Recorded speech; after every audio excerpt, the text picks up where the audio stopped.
బంగ్లాదేశ్లో హిందువులపై హింసాకాండ కొనసాగుతోంది. మరొక దారుణ ఘటన చోటు చేసుకుంది. ఒక హిందూ వ్యాపారి ప్రాణాలు తీసి అతని మృతదేహంపై డాన్స్ చేసిన ఘటన సంచలనం రేపుతోంది. జూలై 9న మిడ్ఫోర్డ్ హాస్పిటల్ ముందు ఈ ఘటన జరిగినట్లుగా తెలుస్తోంది. అయితే ఒక స్క్రాప్ డీలర్ లాల్ చంద్ సోహగాన్ని హత్య చేసి అతని ప్రాణాలు తీసి అతని మృతదేహం మీద డాన్స్ చేసిన వీడియో వైరల్గా మారడంతో సంచలనం రేగుతోంది. లాల్ చంద్ హత్యకు సంబంధించి దేశవ్యాప్తంగా నిరసనలు పెల్లుబిగుతున్నాయి. 19 మంది నిందితులు, 20 మంది అనుమానితులుగా కేసు నమోదైనట్లుగా తెలుస్తోంది.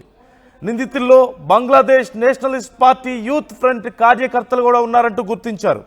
ఇప్పటి వరకు 7గురిని అరెస్ట్ చేశారు. 5గురిని పార్టీ నుంచి సస్పెండ్ చేసినట్లుగా తెలుస్తుంది బిఎన్పి పార్టీ నుండి. అయితే పార్టీకి సంబంధించిన వ్యక్తులే ఇందులో ఇన్వాల్వ్ అయిన నేపథ్యంలో రాజకీయంగా కూడా రగడ నడుస్తోంది. ఓవైపు ప్రస్తుతం టెంపరీగా ఉన్నటువంటి ప్రభుత్వం అక్కడి శాంతి భద్రతలను కాపాడలేకపోతోంది అనేటువంటి విమర్శలు రిపీటెడ్గా మనం చూస్తూనే ఉన్నాం. మరోవైపు ఫ్రీక్వెంట్గా హిందువుల మీద జరుగుతున్నటువంటి దాడుల విషయంలో దేశవ్యాప్తంగా హిందువుల్లో ఆందోళన వ్యక్తమవుతోంది.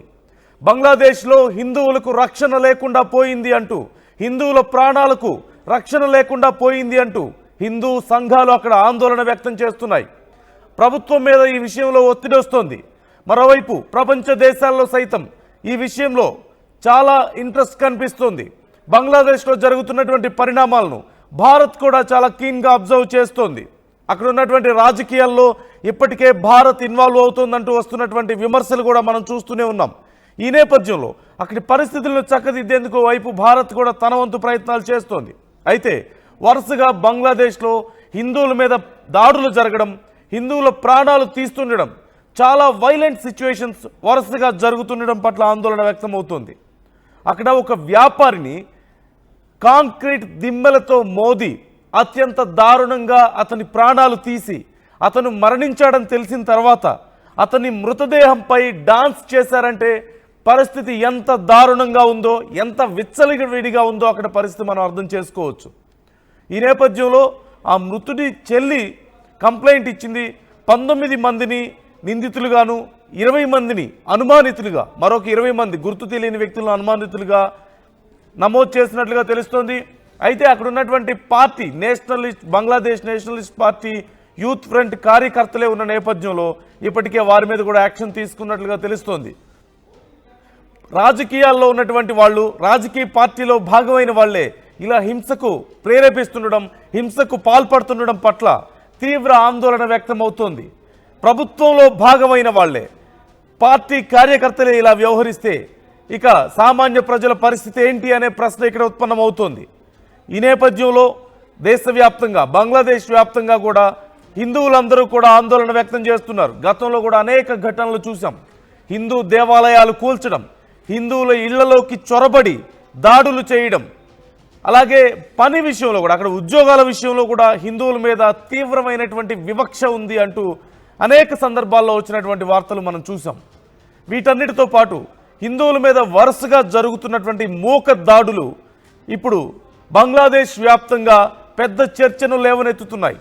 హిందువుల్లో ఆందోళన కారణం అవుతున్నాయి.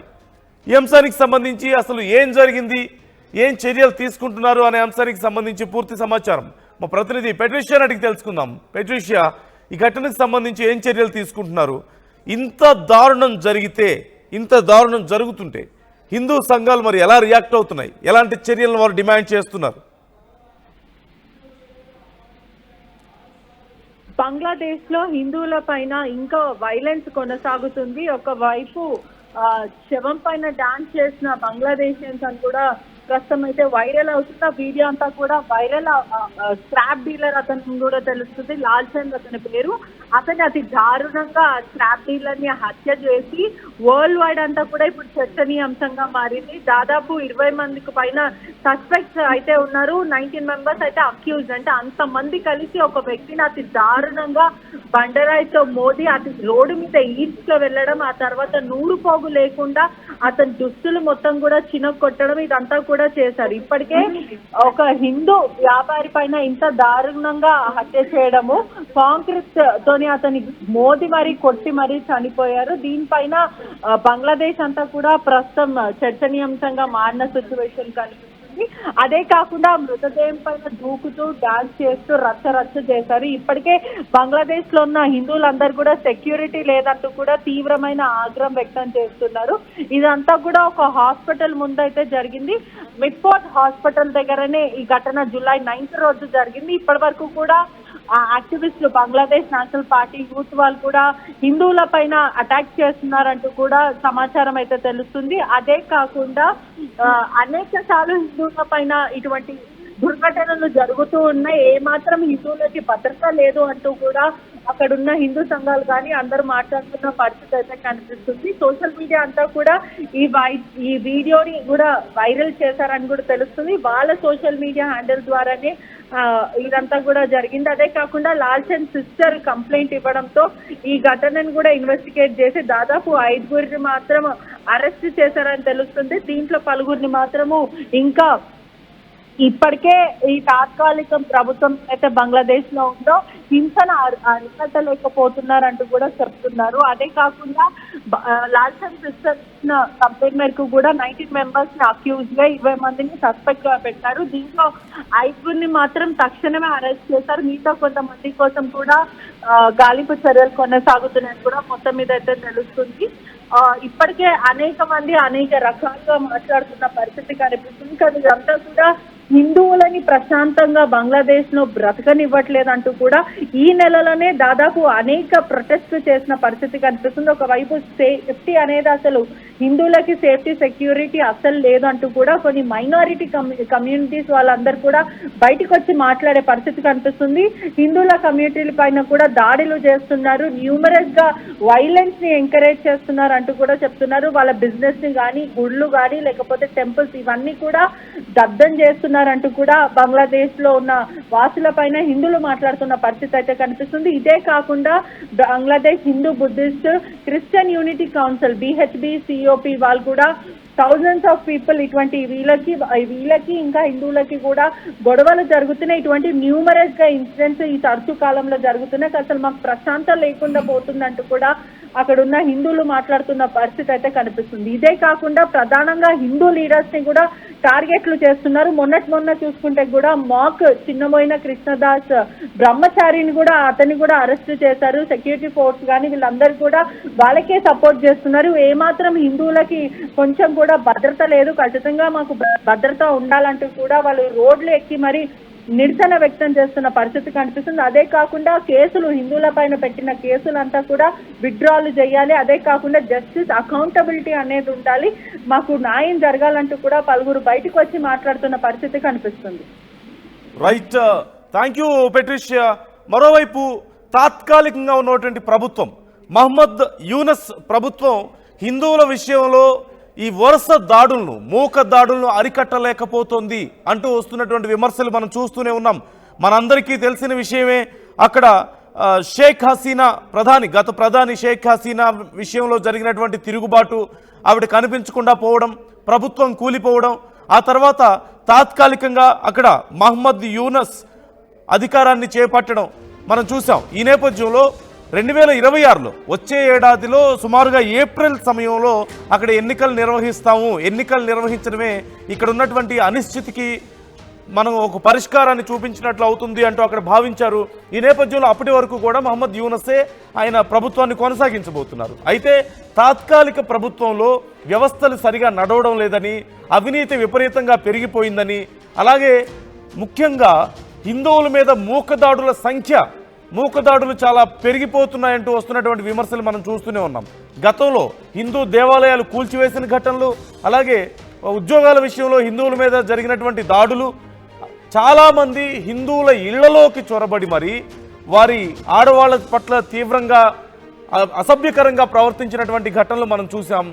అలాగే చాలామంది మీద జరుగుతున్నటువంటి దాడులు, ఇప్పుడు జరిగినటువంటి దాడి మరొక ఎగ్జాంపుల్గా మనం చూడొచ్చు. ఎంత క్రూరమైనటువంటి మనస్తత్వం అక్కడ నెలకొందో, హిందువుల మీద ఎంత ద్వేషం అక్కడ ఉందో మనం అర్థం చేసుకోవచ్చు. జరుగుతున్నటువంటి పరిస్థితులను బట్టి చూస్తే ఒక గుంపుగా వెళ్ళి ఒక్క వ్యక్తిని అత్యంత దారుణంగా చిత్రహింసలు పెట్టి పబ్లిక్గా ఒక కాంక్రీట్ పిల్లర్స్తో అతడి ప్రాణాలు తీసి కొట్టి అతని ప్రాణాలు తీసి అతడు చనిపోయాడని తెలిసిన తర్వాత అతడి మృతదేహం మీద వాళ్ళు డాన్సులు చేశారంటే ఎంత పైశాచికత్వం వాళ్ళకుందో అర్థం చేసుకోవచ్చు.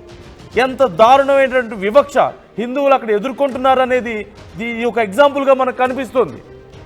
మరి ఇంత జరుగుతుంటే ఇందులో పాల్గొన్న వాళ్ళు ఎవరు?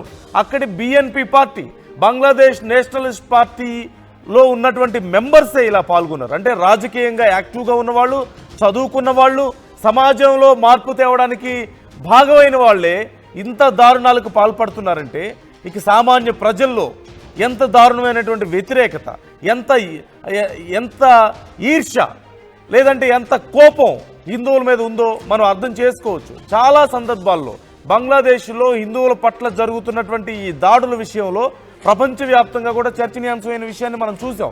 చాలా బ్రూటల్గా, చాలా దారుణమైనటువంటి దాడులు మనం చూసాం.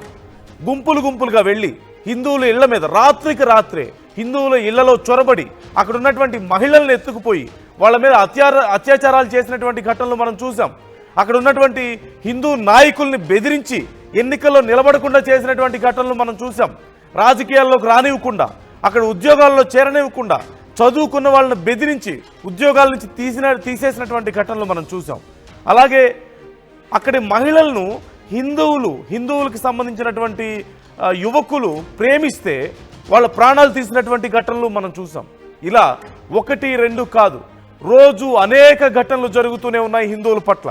మరి ఇంత జరుగుతుంటే ఇప్పుడున్నటువంటి మహమ్మద్ యూనస్ గవర్నమెంట్ ఏం చేస్తుంది అనేది ఇక్కడ అతిపెద్ద ప్రశ్న. అక్కడ రాజకీయాల్లో ఇక్కడ భారతదేశం కూడా ఇన్వాల్వ్ అవుతోంది. అది తప్పు అని చెప్పేసి పాకిస్తాన్ లాంటి దేశాలు ఏడుస్తున్నటువంటి తీరు కూడా మనం చూస్తూనే ఉన్నాం. భారతదేశానికి ఆనుకొని ఉన్నటువంటి దేశాలు, భారతదేశం యొక్క బోర్డర్ని పంచుకుంటున్నటువంటి దేశాల్లో హిందువుల పరిస్థితి ఓవైపు పాకిస్తాన్లో చూసాం. హిందువుల గుళ్ళు కూల్చేస్తున్నారు, హిందువుల మీద దాడులు జరుగుతున్నాయి, హిందూ మహిళల్ని ఎత్తుకుపోయి వారి మీద అత్యాచారాలకు పాల్పడుతున్నారు, హిందువుల మీద మోక దాడులు. అలాంటి పరిస్థితులు ఇప్పుడు బంగ్లాదేశ్లో కూడా మనం చూస్తూనే ఉన్నాం. హిందువులకి ఇతర దేశాల్లో, బోర్డర్ని పంచుకుంటున్నటువంటి దేశాల్లో, ముస్లిం దేశాల్లో రక్షణ కరువైంది అనడానికి ఇంతకు మించిన ఎగ్జాంపుల్స్ ఏముంటాయి? ఒకసారి కాకపోతే ఒకసారైనా సరే కఠిన చర్యలు తీసుకొని ఇలాంటి విషయాల్లో కంట్రోల్ చేయగలిగాయా ప్రభుత్వాలు? అసలు ప్రభుత్వాలే అక్కడ ఇలాంటి వాటిని ప్రోత్సహిస్తున్నాయి అనేటువంటి డౌట్స్ కూడా వస్తున్నాయి. ఎందుకంటే ప్రభుత్వంలో ఉన్నటువంటి నాయకులే హిందువుల గురించి చాలా నీచంగా మాట్లాడడం, లేదంటే పార్టీలో ఉన్నటువంటి కార్యకర్తలే హిందువుల మీద దాడులు చేయడం వరుసగా జరుగుతుంటే వాటిని అరికట్టలేకపోయినప్పుడు, ఆ పార్టీలు, ఆ ప్రభుత్వాలు అరికట్టలేకపోతే వాటిని ప్రోత్సహించడం అనడానికి ఇంకేమనాలి?